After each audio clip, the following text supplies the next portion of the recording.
All right, what is up, y'all?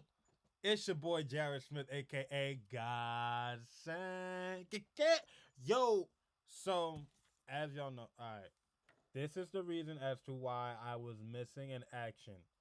I had my boy's wedding this past weekend, so I wasn't able to go ahead and post a pod on the massacre, the sadness, madness combination of the Clippers, and also of Drake and Kendrick completely taking over Twitter because usually we would be getting bashed for the whole week. But the Clippers actually have not been getting bashed at all. We have been on calm. Everyone's been on calm and been focused on Drake and Kendrick Lamar's beef. Thank you guys. Keep on beefing because I don't want any slander. I don't want to hear any slander, and I'm good off it. So, thank you guys for tuning in today's video. Don't forget to like, comment, subscribe. What you at the end of the video? It's the guy, man. So come on and come join the tribe, man. Come join the tribe and catch a vibe over here. So today's video, we're gonna go over last night's games and to make a little predictions. Let's go break down a few of these games that are happening for the semifinals of the NBA playoffs. So without further ado, let's get into this. So let's jump right into that massacre. That massacre of a game. The Minnesota Timberwolves versus the Denver Nuggets. Ladies and gentlemen, I am flabbergasted, left dumbfounded. I'm filled like completely lost. I'm at loss for words for how good the Minnesota Timberwolves are playing against these guys. And I'm not saying this as, oh, you're a casual. You don't watch basketball. Because if you watch basketball, Minnesota Timberwolves been doing this all year. Yes, but playoffs. Come on now, y'all. A lot of people, before these playoffs started, were talking about the playoff experience of the Minnesota Timberwolves. Just like they talk about it with the Oklahoma City Thunder. This series looks damn near over. The way that Denver just looks, I don't know, like discombobulated. They Denver look like they haven't had a challenge like this. Like they're going against a brand new team. They don't know what to do against these guys. And last year, when these guys went against each other in the playoffs, these games were close, and Denver would just be good in the fourth quarter. But now Denver got to be good from the tip off. From the tip off, you can't play the Minnesota Timberwolves like you played the Los Angeles Lakers, starting out the game slow and expect to turn the flip the switch at any moment you want. You can't do that because these guys are coming out for blood. Not I add that these guys are 6-0 now. They're a way better team. They're not a way better team on the road, but they score more on the road than they do at home. They shoot better on the road than they do at home from both field goal percentage wise and 3-point wise. The fact that they're doing this on the road and then when they go home, nothing changed. They get even better. These guys are forcing what 6 to 7 turnovers on the road a game. 6 to 7 steals on a road, right?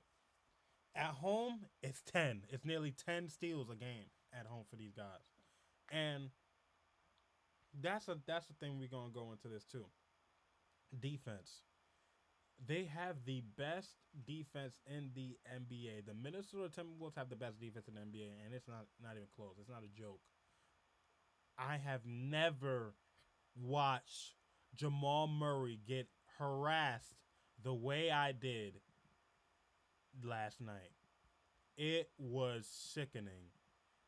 It was so bad. Jamal Murray threw a heating pad on the court, and Cat still got the bucket. What is going on? Let's just look at some of these defensive highlights from the Minnesota Timberwolves and Denver's game. Because wowzers, the way that they were playing everything. Look at the switch. Look at the attention they would grab whenever they're playing defense. Now, this was a game without a Rudy Gobert, right? So we had to put Cat at the 5 play Ryan Anderson, your Nas Reed. They had to go to work, and these guys clamped up. Like the backdoor cuts that Denver gets off, they were not getting off anymore. The posting up and allowing Jokic to work from his post, and what I mean by work is also either get a bucket or get an assist, and it's not working as much as it was before. And big shout out to Cat, because Carl Anthony Towns been playing great defense on Nikola Jokic. Cat, Nas Reed, and Rudy Gobert are doing their thing down low. And that was the thing that I was scared of when coming into this series was I don't know how they're going to play Jokic because in the regular season, Jokic kind of had his way. But 7 game series, these guys are bucking up. These guys are ready to bump. They're ready to grind. They're ready to get out and throw elbows. They're ready to play aggressive basketball. And they're harassing you guys.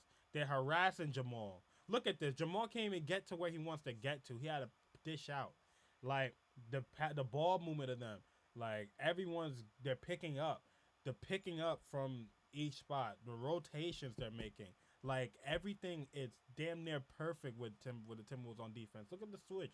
The switch is perfect with Nasri coming off that switch and going right to Aaron Gordon off that pick. Right? Even on fast break situations like this. Normally they would get a bucket like that, but no. Timberwolves go ahead and make defense to offense, and they're gonna go and get a bucket on the off break, on the fast break. So I say all this to say this, right? I don't know where this series is gonna go. I like the Denver Nuggets could take a game in Minnesota. They really could if they snap in. But even if they snap in, what does that look like?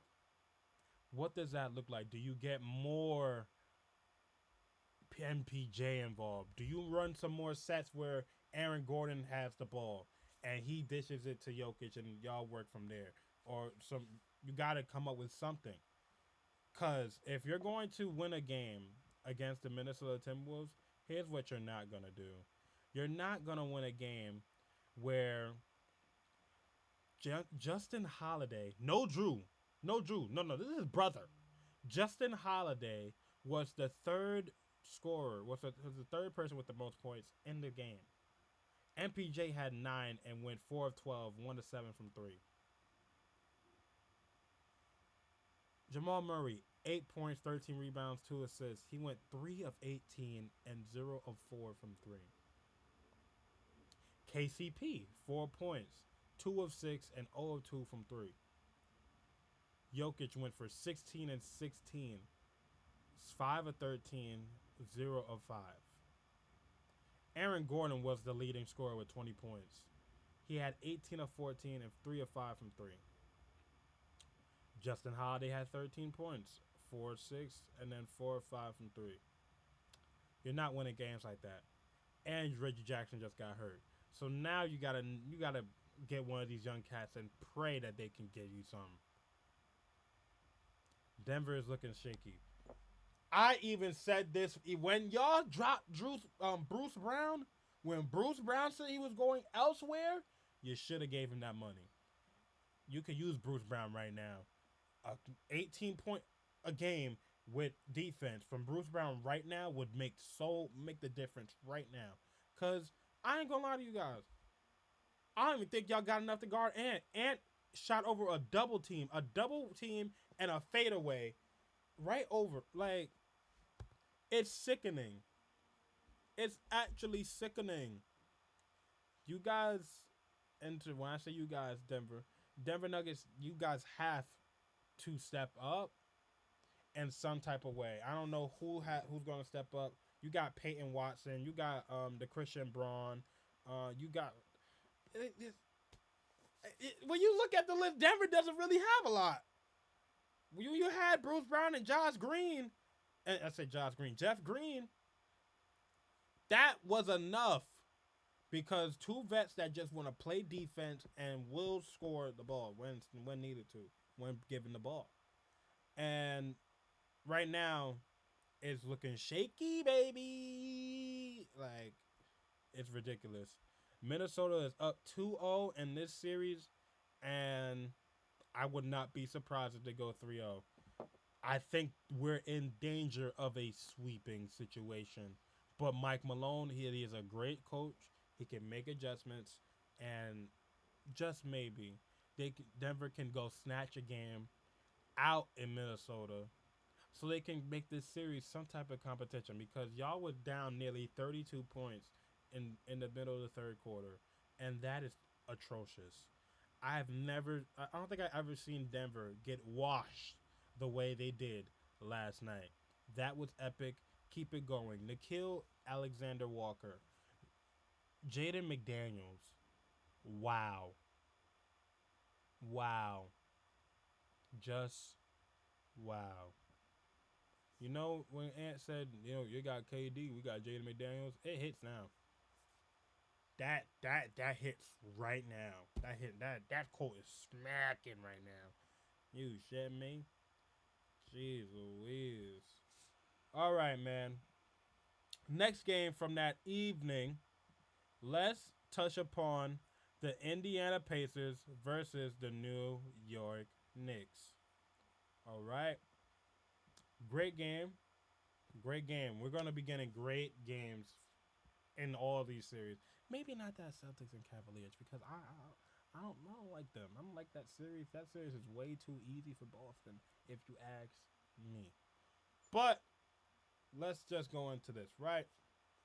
Brunson sizing up, Brunson doing his thing, get some fader, bang, right there, right? So New York Knicks in this game, where were they were doing their thing. The Knicks were gonna do what they do, and that's get defense, win the rebounding, and go to work, right? Offensive rebounding thing was the number one thing that they express every game, even against the 76ers. Every series, the Knicks will express to themselves or input emphasis on getting the offensive rebounder, and getting that done effectively, so they can get a lot of second chance points, because the Knicks are great off second chance points, right? So, Jalen Brunson has a string of five. What is it? 6 games, five or 6 games where he's had 40 or more. That is freaking amazing. Jalen Brunson, these guys, they play the brand of basketball that, again, my grandfather would love the New York Knicks, because they just play pure basketball. They play real basketball, whereas defense to offense, and offense, you just run a pick and roll, getting guys open, getting guys involved, right? Look at that. Josh Green for the three, step back, right? When you have all your guys, and the Villanova boys are definitely stepping up right now. The Villanova boys with Josh Hart, Dante DiVincenzo, Jalen Brunson. These guys are the sound, the heartbeat and soul for the New York Knicks right now, and they're doing their thing. Josh Hart came out the game with 24 points, 13 rebounds, and 8 assists. Right, 3 steals and 1 block. He shot 9 of 13 and 1 of 1 from three. That's what more can you ask for? And then my guy, the Kawhi disciple, OG Anunoby, 13 points, 9 rebounds, 4 assists, 2 steals. Right, didn't shoot the ball particularly that well. 35% from the field, 3 of 7 from 3 point range. But again, when you got the Villanova boys hitting, you can afford some nights like that. So Dante DiVincenzo, 25 points, 2 blocks, no steals, but 10 of 17 shooting and 5 of 9 from three. The Golden State Warriors missed you a lot, Dante, because they could have needed you this year. They really could have. And again, the Knicks are a team, man. They do a lot of things well, and they're very well rounded. They got bucket getters all over the court, and I don't think they even played them. Like Burks did. Alec Burks didn't play. Jalen McBride only got 10 minutes, but he didn't score a bucket. Mitchell Robinson played 11 minutes. He only got 2 points, 2 rebounds. But that's another thing. That's another factor no one has talked about yet. Hartenstein really is that big man now, huh? Hartenstein is the starter, and that does a lot for them, because Hartenstein plays. I feel like he's been playing a lot of 1 through 5 with the type of teams he's seeing. When you're seeing a Miles Turner and a Tyrese Halliburton, even though he disappeared, you're gonna have to step up on the pick and rolls sometimes. and you're gonna take that guy 1v1, and he's done a great job. Maxi kind of cooked him anytime he stepped up, but still got to work. He's still up for the challenge at every moment. And look at Dante snatch. Oh my God! Oh my God! That was beautiful. But them boys were hitting, and on Indiana side of things, right? Look at Indiana. Andrew. Is it Andrew Nemhard or Neesmith? What's his name? I'm gonna get it right for you guys. I'm not gonna butcher no one's name on this show. So Aaron Neesmith, right? He had 12 points, 6 rebounds, three assists, right? Did Isaiah Hartenstein make a half court? Oh my lord, that's how I knew the game should have been over. All right, Aaron Neesmith, 3 of 6 from the field. Pascal Siakam, 19 points, 8 of 16, 1 of 3, 1 of 3 from three. Miles Turner, 23 points, 8 of 16, 2 of 6 from three. Tyrese Phantom, we ain't gotta talk about him. 6 points and eight assists. Wow.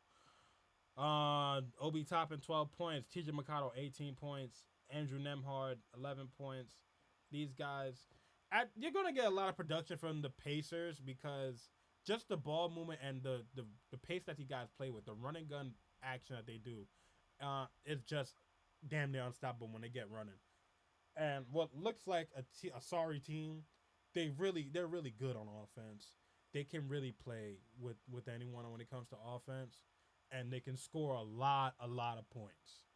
And that was the thing for the Knicks. Where the Knicks have enough speed, not enough speed, will have quickness that will they able to keep up with the Pacers because the Pacers are just trying to run and gun and get up out of you, get you up out of here in the first quarter.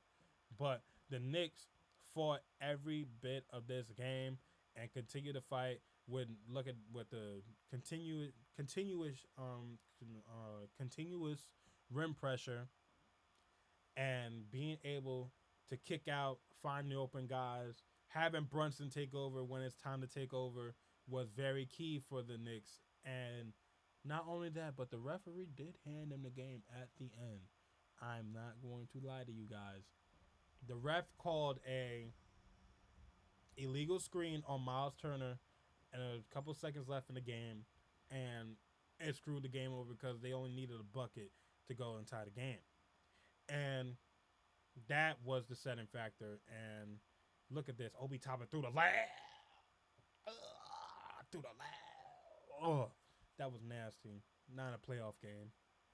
But look at that. Dante answers back with a three. Like, the Knicks never let the Indiana get a sense of, yeah, we got him. Like, not once. And that is a great way or a great feeling when you know you can stop the bleeding or you can stop cut all that out, cut it out. Feel me? OJ Anunoby with a three. Like everyone, the Knicks make timely shots, man. They make timely shots to win the games when it matters most. And again, these guys are bucket getters, man. All over New York, they got bucket getters there, and it was a great game for them. When you look here, you can just see that the pace in which they playing right now. Like the Knicks are just dominant, are very dominant, and I think the Knicks are the second best team in the East. If I'm being honest with you, I don't think there's another team better than the New York Knicks except for the Boston Celtics. And even then, the Celtics don't have Porzingis, so it's going to be spooky if they get past the Cleveland Cavaliers, which I think they will. If they get past the Cleveland Cavaliers, they're going to see the Knicks, which I think that would be a great Eastern Conference Finals. On top of the fact that again you don't have Porzingis, so now you're gonna have to start Al Horford versus Isaiah Hartenstein and see what that looks like. See what that matchup looks like. Let's see how the Knicks gonna be able to play Jason Tatum. Let's see how the Knicks are gonna attack the Celtics with the Jalen Brunson, with the ascension of Jalen Brunson, because that's the toughest matchup of this playoff run. The Boston Celtics versus Knicks Eastern Conference Finals is going to be the toughest test for the Knicks.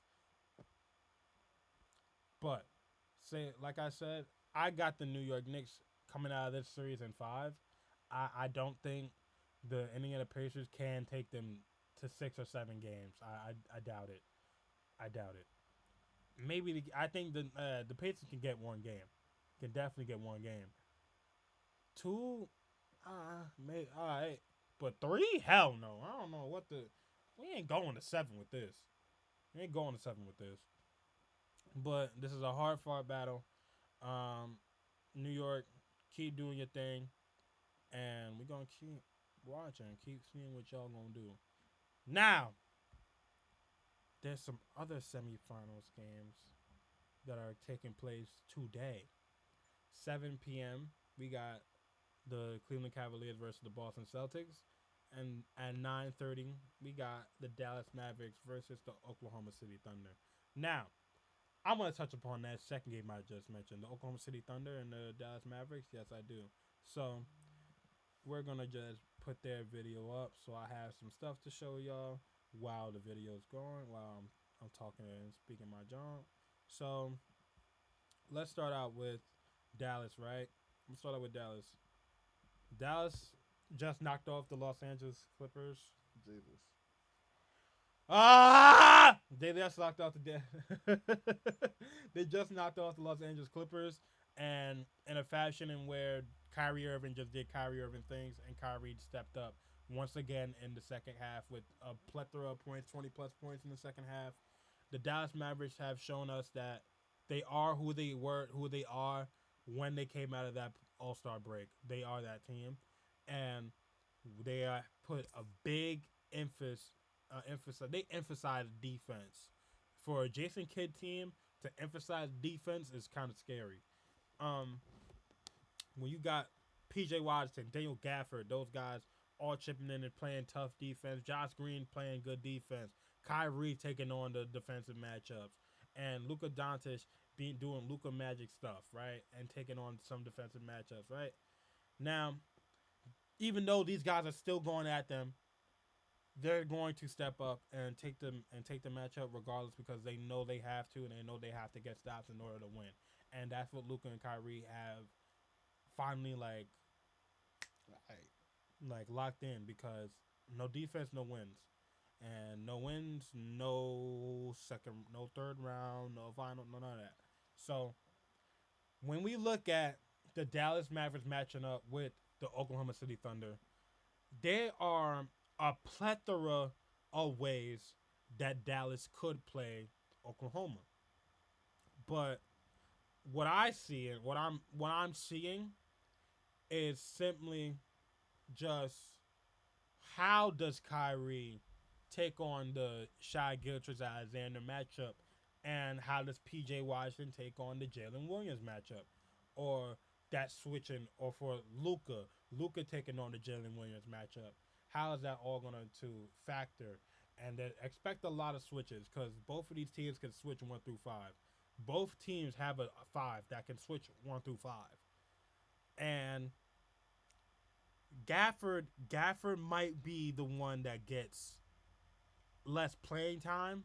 I think because I don't think Gafford can guard the 3 point line efficiently and effectively. You saw what the Clippers did to him. They took him out that game where they went when they went and smoked them. They took Gafford out that game with foul trouble, and because Gafford doesn't play very well on the perimeter. So I think there's going to be a Derek Lively series and a Maxi Kleber series if he's not completely out the playoffs with that shoulder injury.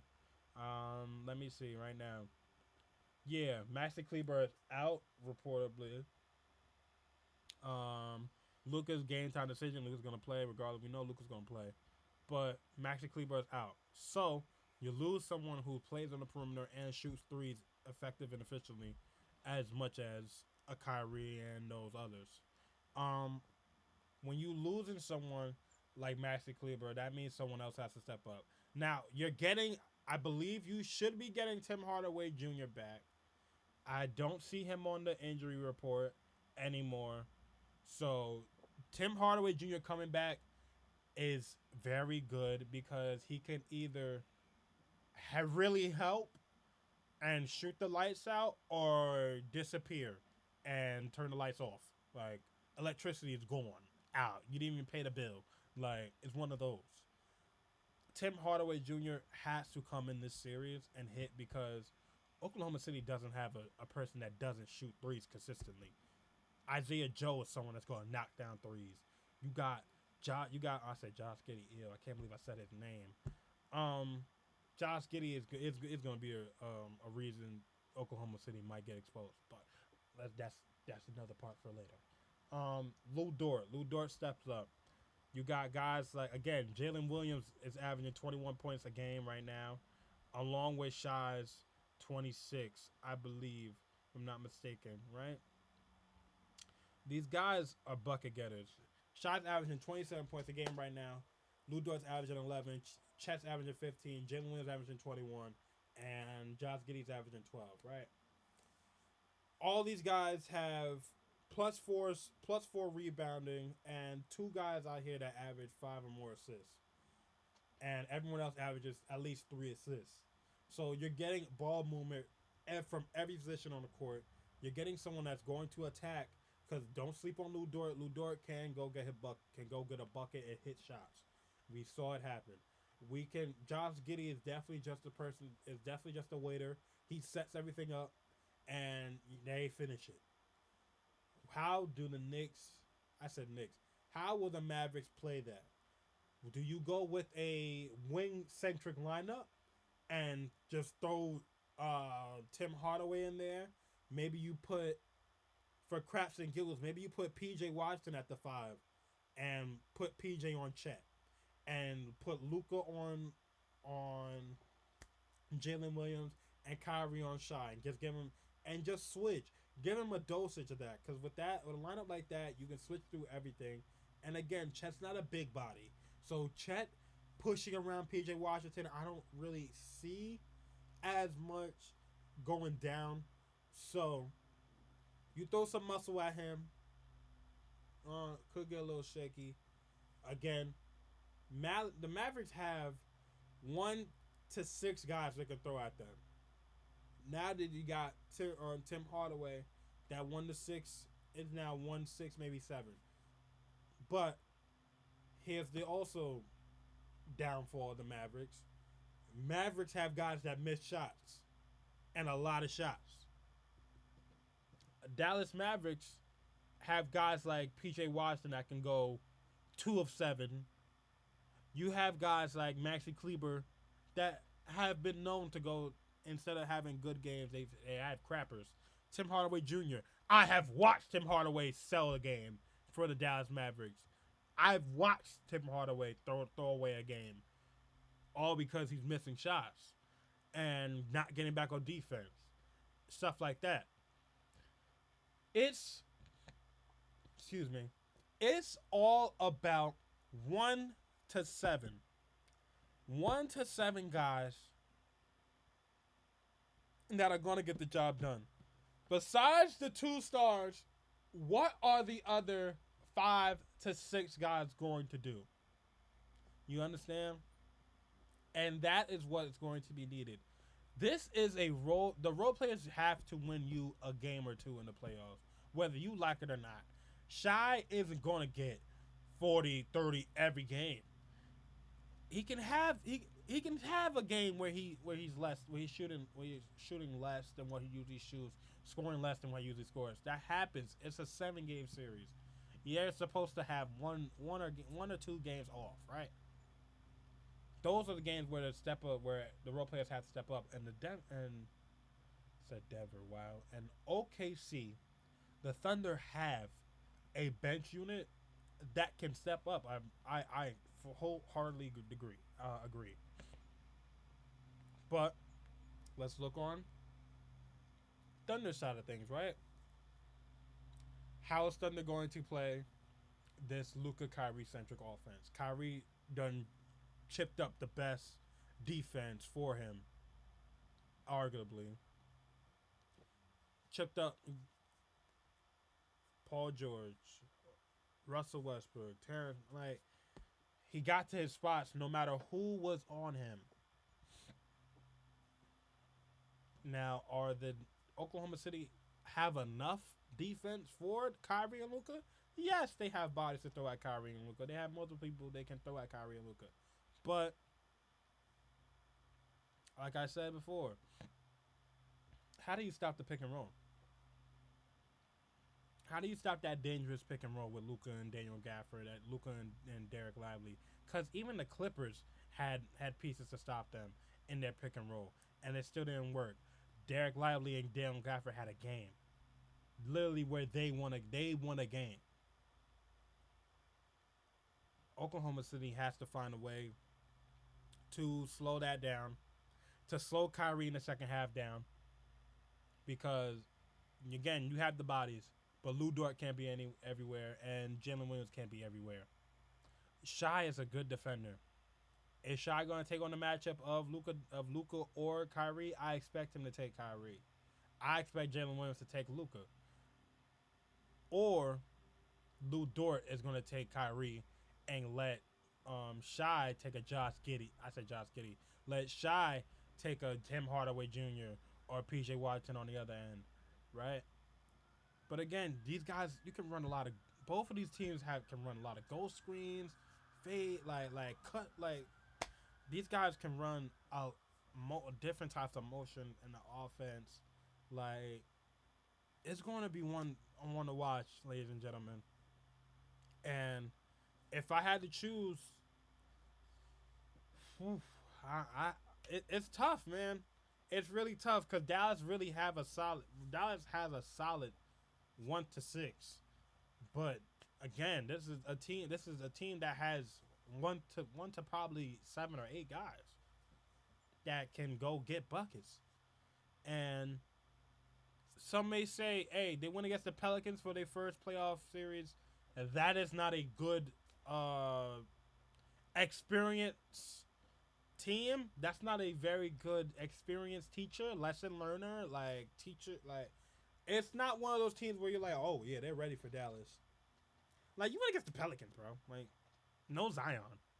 I'm not scared. Not shook. I am not shooketh. But again, is Oklahoma City Thunder? They have been the hottest team all year. They have been again one of the two youngest teams in the league, and yeah, they look more mature than half of the league when it comes to playing that game.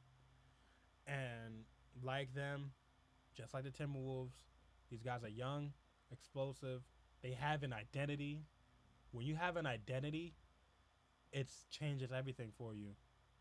Timberwolves defense and all defense, suffocating defense, and fluent offense, fluidity in their offense. Run that, give it to Ant, and let him cook. Right? Oklahoma City, you got fast, fast paced You got a fast paced, quick defense, and an offense that doesn't slack in anything. An offense that does everything you want, from posting up to 3 point shooting. They do it all, and that's their identity.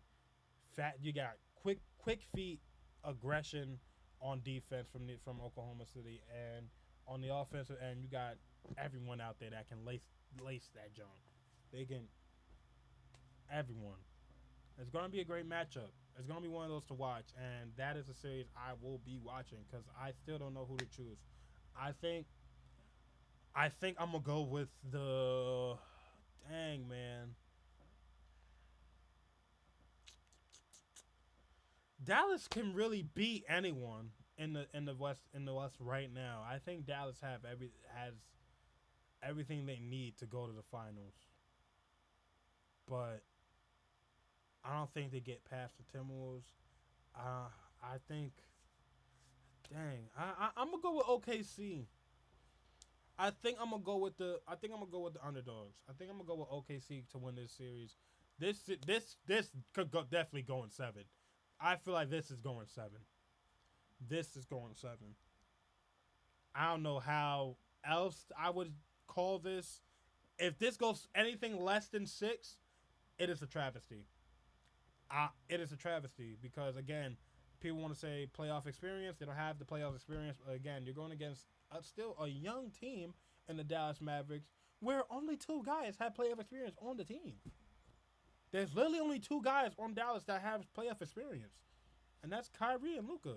And it's really Kyrie more than Luka because Luka got bounced all through all the playoffs except for 1 year. So, like I said, I think I'm gonna have. I think. Oh man, this. I know I said okay. I'm going with the underdogs. Yeah, I'm going under. I'm going with underdogs. I'm going with the underdogs. I'm gonna stick. I'm gonna stand on business. I'm going OKC in 7. Oklahoma City in 7. Right now, last topic of the day: Cavaliers and Celtics. I got two things to say about this series, and then we can wrap it up. And no Porzingis. So Jarrett Allen, Evan Mobley, rim pressure on God knows how. Like, I need y'all to shake the rim. Like, there should be over 25 points in the paint by the end of this game. By the end of this game, there should be over 25 points in the paint. I say all this because, again, you're starting Al Horford. Al Horford's a good defender. Plays good free Roman defense, but let's be honest, let's just be real. Nah, I'm if I'm Donovan Mitchell, I see baby food. I see food. But Boston got everything else on lock. Everything else Boston got, they got on lock. Like I expect Boston to outscore the Cavaliers. Um, I expect Boston to suffocate Darius Garland. Because remember, you got Drew Holiday. So I expect Jalen. Maybe you get Jalen Brown on Donovan. Maybe give him the mixture of Jason Tatum and Jalen and Derek White. Throw them guys on them. Throw bodies at Donovan because Donovan's on a heater. Donovan just dropped 50, so Donovan's on a heater. So slow him down with the multiple bodies and show him at the game during the game, and that should do it. I don't have Cleveland winning a game. I don't have Cleveland winning a game. I think Boston can get these guys done in 4. If Cleveland wins a game, like it's gonna be close, very close. Maybe a ref decision or something, like ref done personal foul, something. But I don't see Boston. I don't see Cleveland winning the game. I just don't. So, with that being said, man, thank you all for tuning in to God Said Media today. I am so happy that I'm able to talk basketball with y'all, man. Like, I've been dealing with stuff personally with dealing with and no one's liking, no one's watching and stuff, and I don't care anymore. I just want to talk ball and talk about stuff that I love. So, with that being said, thank you all who stayed to the end of this video. Don't forget to like, comment, subscribe, and then hit the notification so you can know whenever I drop. Remember, 2 to 3 drops every week till the playoffs ends, bro. So let's get it. Playoff takeover continues. We out of here. Get that!